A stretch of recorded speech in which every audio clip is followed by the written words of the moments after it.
You're listening to The Affiliates, a podcast that features stories of entrepreneurs and young leaders who are changing the world for better every single day. My name is Alok Rathod, and I'm a film producer best known for projects such as Choice and The Doorbell. I'm sitting down with leaders to talk about their process, the lessons they've learned, and how to make an impact.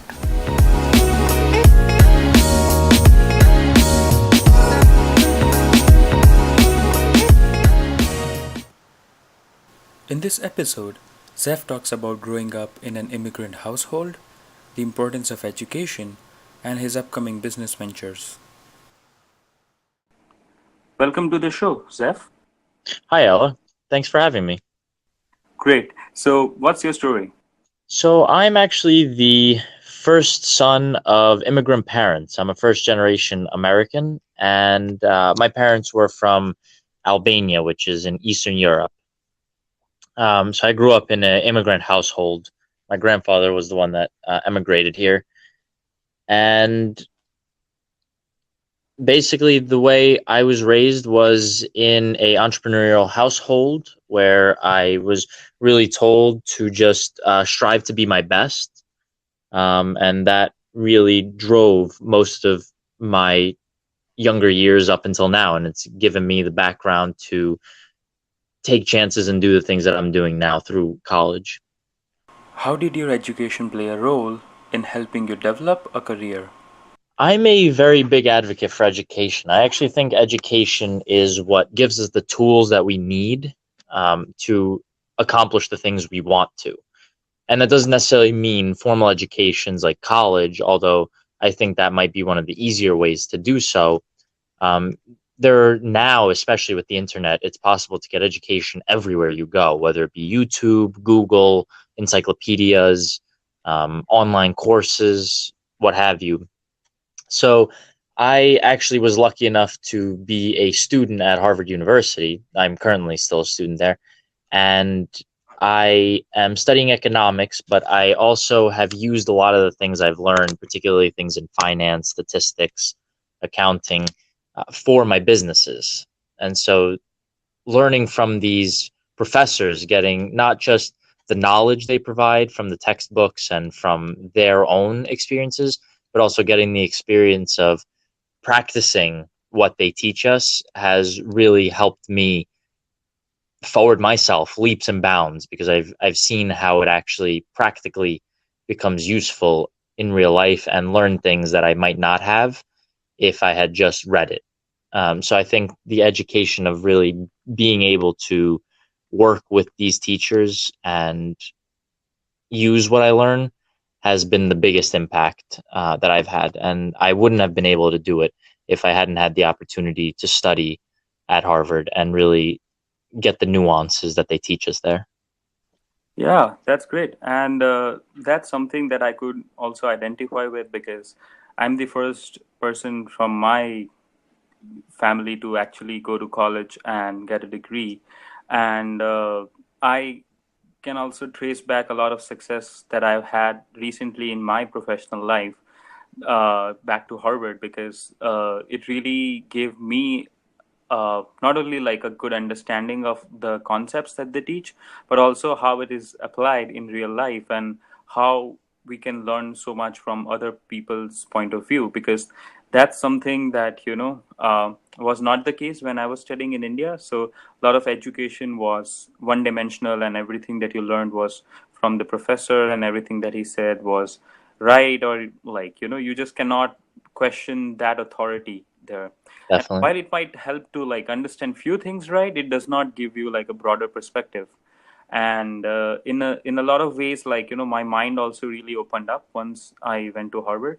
But yeah, and I think it's education is a great equalizer in terms of like it gives that opportunity to everyone that holds a degree of whatever like industry or whatever field it is from.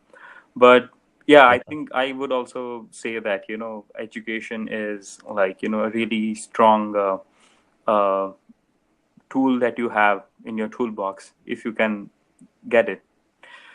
Okay, so what's your process of developing a great brand?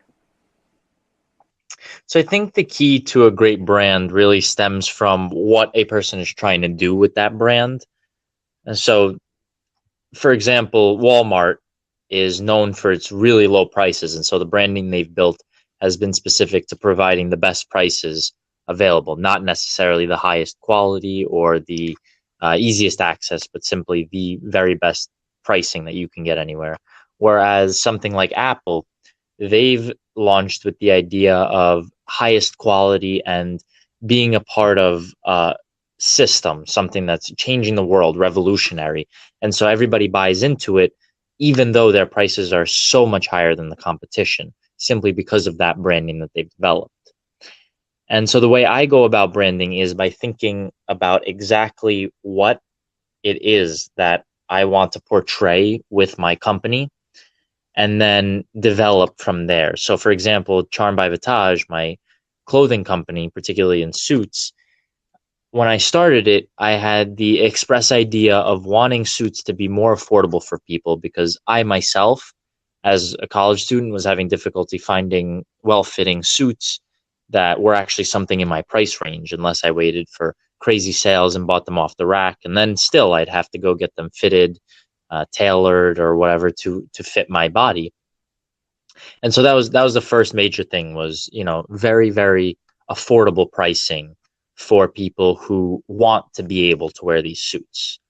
And the second part to that was I also wanted to provide quality because I don't believe anybody should be paying high amounts of money for something that does not last. And so even though the suits were affordable, quality is what really makes a suit a suit. And so you should feel good wearing what you're wearing, and that comes from that quality. And so the branding that I built in the name, and how we do business and how I work with people in particular was around the idea of that affordability, but at the same time, in everyone having the confidence when they're wearing their high quality suits. I think, that is something that a lot of people don't put attention to, that, the way you dress also speaks volumes about, what your belief system is. And I certainly felt good when I wore a suit by Charm by Vataj on the red carpet of Soho Film Festival. So I could attest to the quality and the fit and the fabric that you use is really great. And I think, these are the ideas that we need more of, in the sense that we need people to deliver on these kind of ideas, because so much of, things are lost in just having, a big brand suit, or, just having one suit but then wearing it everywhere, rather than, having an affordable custom suit but then having more of it, so that you can go to different occasions wearing those and have a different look, a different personality with that. And I Well, think, yeah, go ahead. I was just gonna say, I appreciate you saying that because at the end of the day, it really is always about the customer. So branding really does come down to what does the customer value, and confidence for the customer is what I try to provide. I love wearing suits. It makes me feel confident in where I'm going, what I'm doing. And so I want to be able to provide that to other people, that everyone can be confident. And a lot of times I like to also say it's not so much who you're wearing, but how you're wearing it. And so Yeah. it might be the greatest brand in the world, but if it doesn't fit you properly, it's not going to look very good. Yeah. Alternatively, you might be wearing a Charm by Vitage suit, which I personally think is among the greater brands, but that has yet to be seen. However, if it fits well, it'll make you seem like a totally different person. As I said, I was feeling very confident walking on that red carpet, because I felt really comfortable, and, I really fit me well. So I was, looking very sharp, as a lot of people have said. But also, it really reflected my personality of being the producer, because, well, the music composer who was, was next to me in the picture, he said that you really look like a producer in this suit. And I guess that was a huge compliment for me, but then in large part it reflected because I was wearing a Charm suit. Because I've worn other companies' suits before, but it's just, either they're too expensive or they don't fit you well. And because you're tackling both of these issues at the same time, I'm pretty sure, your brand will, really rise in the eyes of consumers. So good luck with that, of course. Also, like, your one of your designs was recently featured at Cannes Film Festival. So talk something about that. Yeah, for sure. That was actually a surprise project and a very big one, actually, for the company. So I was at New York Couture Fashion Week, and one of the performers there really liked the suit that I was wearing. And he asked me, what it was. I told him that I was a designer for a clothing brand, Charm by Vataj, that I had launched.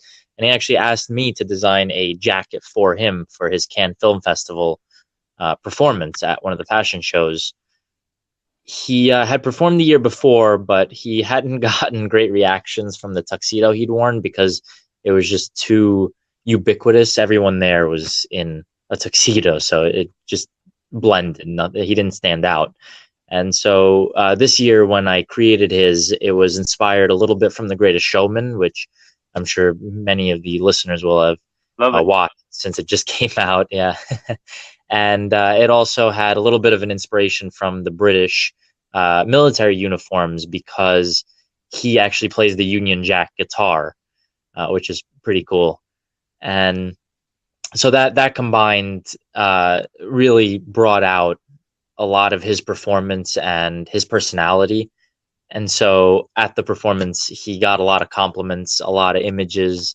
Models wanted to take pictures with him, and it really worked out phenomenally and much better than I had expected it. And it was a great experience to be out there and really feel like a part of the industry now with the fashion shows and the designers that were all there. So how has the people around you, specifically your friends and family, inspired you?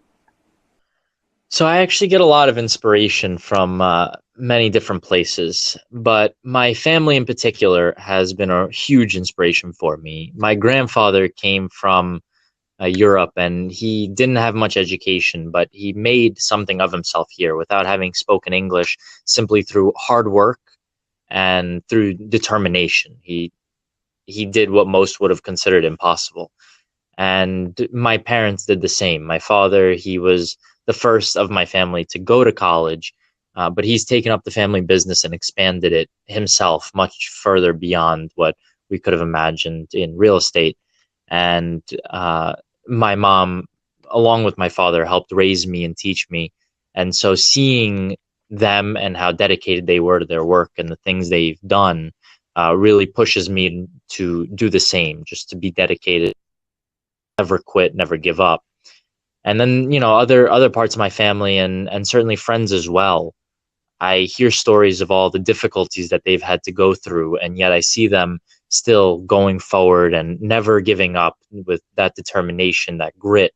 No matter how difficult anything gets, they see it through, and that really inspires me because I think to myself that I'm lucky enough where I might not have to go through those same hardships, and I would never wish some of those hardships upon others, and that I really don't have anything to complain about when seeing the way that some of them have had to live and the things they've gone through. And it really pushes me to be better, seeing that they've been able to do it and succeed.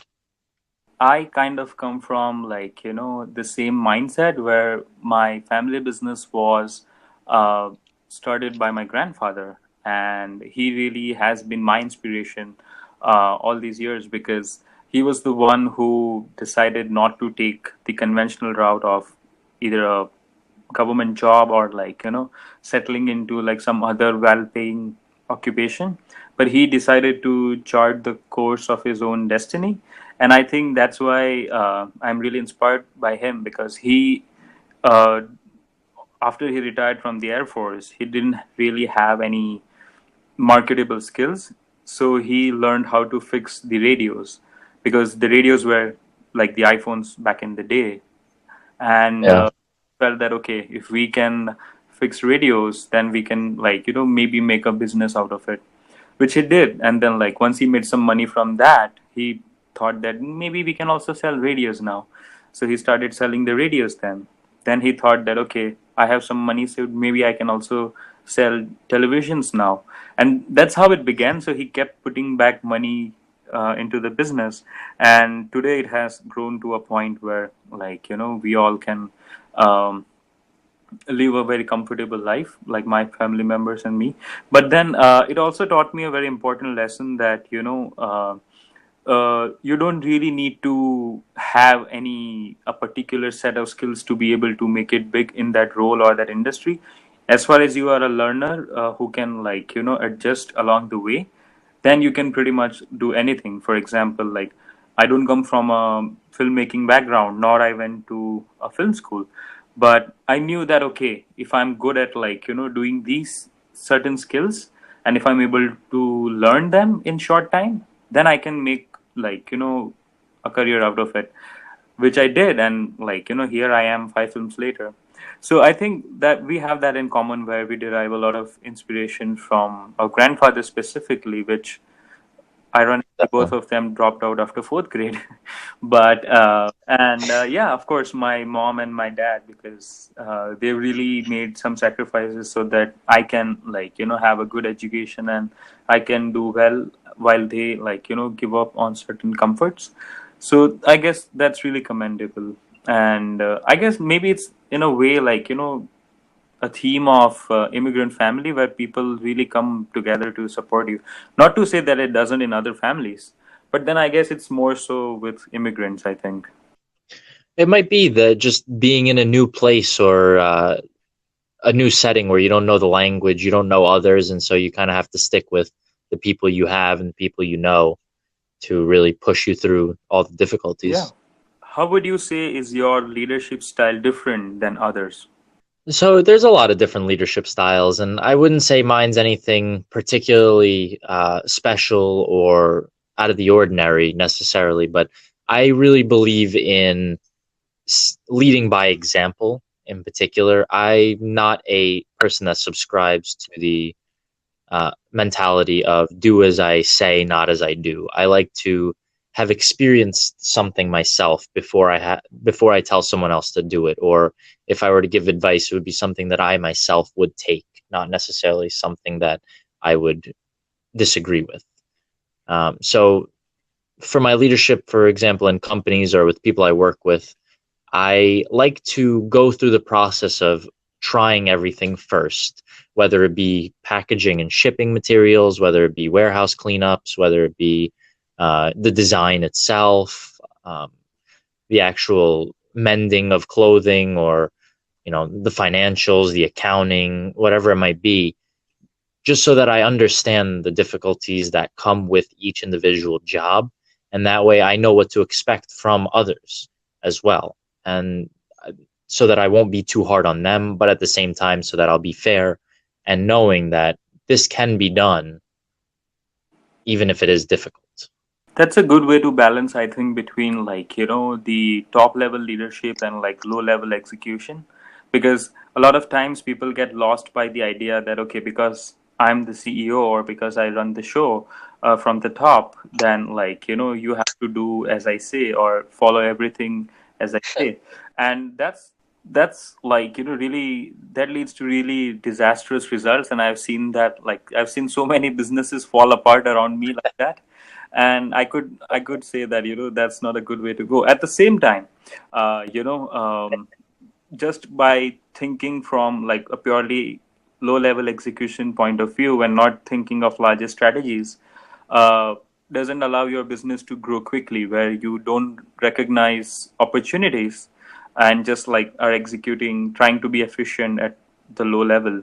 So I think that's a good balance that you follow, because then that helps you to not only uh, understand the experiences, but also motivate them and push them to the level that they can deliver their maximum, I think. And that's really good. My dad um, had a very funny way of teaching me the importance of low level skills. Uh, I had just gotten off my job from JP Morgan, and I was planning to work with my family business. So he told me that, your job will be of a finance executive, and you'll be given a team, and you are doing this and that. And I was very excited by the prospect of having a team and adding value to my family business.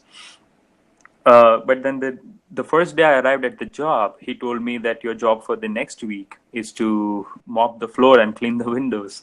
And I'm like, you're kidding, right? That couldn't be true. And he's like, no. this is what you are doing. And I'm like, but then you said that I'm doing finance stuff and like, I'm helping add value there. Then why am I doing this? It's like, no, like, just do this thing. Okay. Don't ask any questions. Okay. This is your job for the next week. Just do it. Like, okay. So I did it. And like, I always kept wondering because what's the point? I could do much more. Why would I be like, given a cleaning cloth and a broom to just like, clean stuff? And then I think a week later, he told me that the reason I give you this job for a week so that you don't get carried away by the idea that you are the son of the owner and you can throw around orders and like be rude to people. You need to know that people who work at the lowest levels of an organization also adds value, and you need to respect them for that. So because you have been through these challenges and these struggles, you would now not be rude to people who are like cleaning and mopping and all of that. So it's important to respect people because everything that adds value to business makes a difference. So it's important to have that humility. And I would agree with him that okay, had he just mentioned that and not made me go through that experience, I would have not taken it seriously. But I hated it back then, but in retrospect, I think like he did. I think he did the right thing. So funny ways how like parents come up with ways to teach you lesson. At least my parents are that way. Yeah, super interesting. Well, it's actually funny because I think, to me at least, the company succeeds or fails based on the people that work for it. And so, if you could build a strong team, as they say, you're as strong as your weakest link. And if your weakest link is strong, then you definitely succeed. Great. So, what kind of impact would you like to see your work have on people? So, is this more of a legacy question or more of like a short term kind of Um, approach? Both. I mean, like to the extent that you have thought about these things, it could be either. As far as the short term goes, I would say I'd really like to be able to expand the brand and just help people achieve some of their dreams. So whether it be in a suit or another piece of clothing, we always have to be in interviews. There are always places that we need to be that really require certain attire, and so providing people with the opportunity and the ability to feel confident wherever they are would definitely be one of my current goals. As far as a legacy is concerned, I think my biggest concern is in leaving the world a better place than when I found it. And what that means, I'm not necessarily sure yet. Providing people with confidence and making them feel good through their clothing is certainly a great step forward in that direction. And that's definitely the kind of thing that I would like to do in changing the world for the better. But I certainly didn't expect to get into clothing when I started, and I'm not necessarily sure where my next steps might lead me. But I definitely see that in the future, I want to be able to help people achieve their goals and their dreams the same way that I'm hoping I will be able to and that I have so far. Because I started this company about 2 years ago on the principle of being able to show people that everyone has the capability to start a company and to follow their dreams and achieve what they wish to achieve and what they hope to achieve. And that's hopefully what I'll end up showing everyone in the future. I sometimes think of these things in terms of like, what impact will my work lead to. So I also don't come from like, I didn't expect myself to get into filmmaking. I was just happy studying economics at Harvard. But I think Yeah. one of my friends showed me like, give me the confidence that you can really do it. And like, if there's a lot of passion in your storytelling and there is like, a lot of things that you can do. So I thought, okay, let me just give it a shot and see that, if I can do it. But I think in the short term, what I would like to see is that, just to be able to like, keep able to tell better stories with each film. Okay, that brings more and more people closer in the sense that, it gives them some awareness of some cultural component of some other culture that they've not been exposed to. And that should like, maybe like, lead to more love or understanding towards other communities during the course of my filmmaking career. if I'm able to develop a style like the way, let's say, like, Christopher Nolan has, or Quentin Tarantino has, or so many other great people that they have. Maybe if I can carve a niche like that, where the people say that, this is very typical of Alok's films or something like that, that would be pretty cool. Like, then I'd be happy that, okay, I was able to do things in a way that maybe people didn't think it could be done. Definitely. And if I could reach that point, then that's great. But yeah, so I guess, like, time will tell. But fingers Yeah, well, crossed. Let's hope for them. they're great movies so far, so I can certainly see that being the case. Thank you. What next? What are the exciting ideas that you're working on, and, like, where do you want to take them in future? I'm a very active entrepreneur, so I like to keep things moving, keep things busy. Currently, I'm working on a second, well, I guess a third startup, which will be based out in Boston. It's a electric scooter company similar to those that you might see out in California.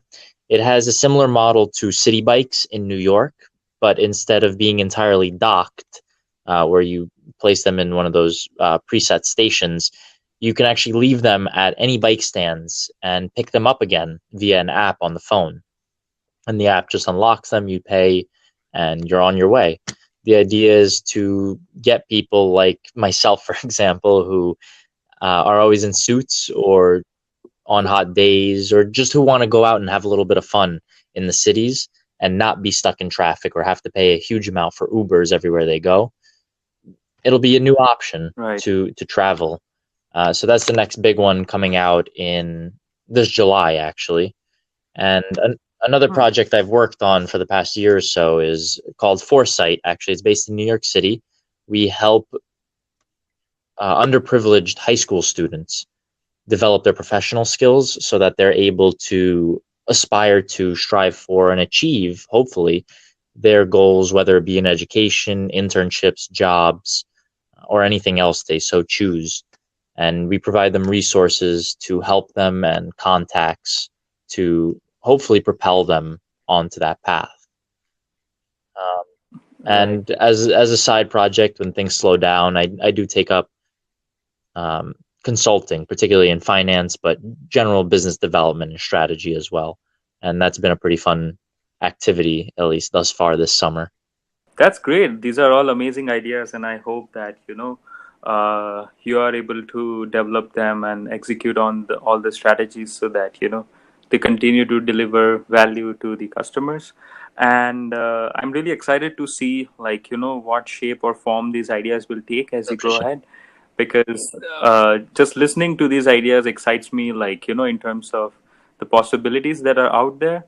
And that's great. And the lesser known fact, though, for the listeners is this, that, there's a fourth business that Zef is also a part of, and that's my film production company. He's one of the co-founders. And it's just amazing how much you're able to, like, develop and execute, because it's just fun to, like, take an idea from just a thought to, like, having it actually be out there in the market.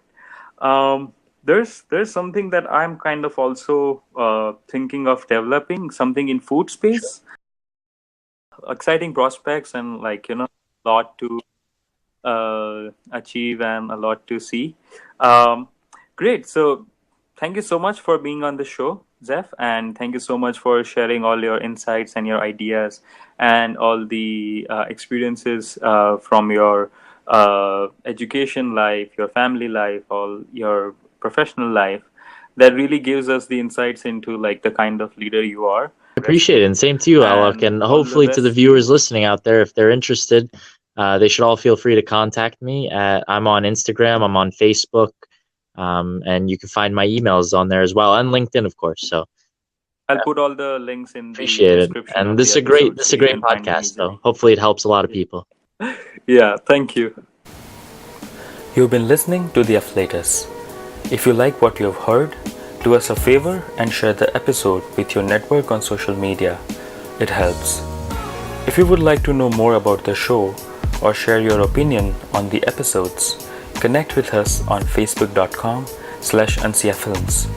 That's facebook.com/unciafilms. If you would like to support the crowdfunding campaign of my latest film, The Doorbell, then click on the link mentioned in the description. Even a single dollar helps. Thank you so much for listening to the Afflatus.